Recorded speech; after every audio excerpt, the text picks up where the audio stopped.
Situasi di Qatar sempat kacau saat Iran meluncurkan rudal ke pangkalan militer Amerika Serikat pada Senin 23 Juni 2025 malam waktu setempat.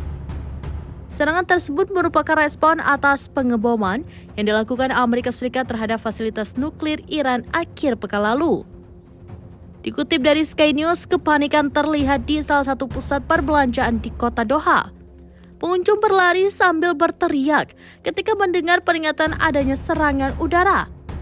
Meski sempat memicu kepanikan, Qatar memastikan bahwa pertahanan udaranya berhasil mencegah rudal Iran yang diarahkan ke pangkalan militer Amerika Serikat.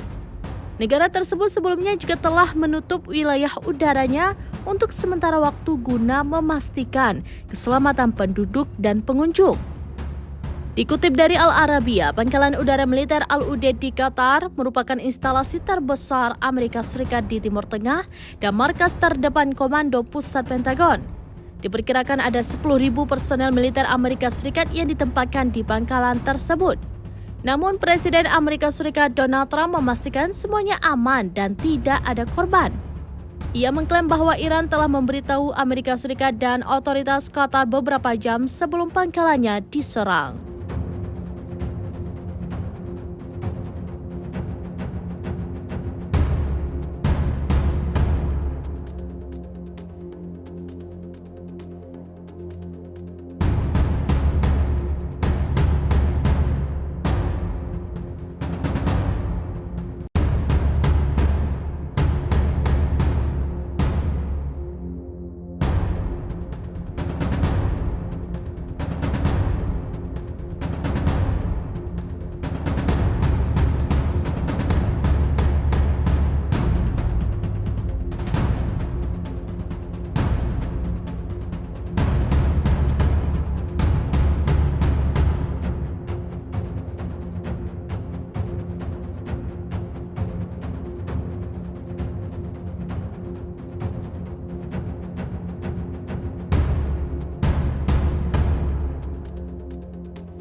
Download Tribun X sekarang, menghadirkan lokal menjadi Indonesia.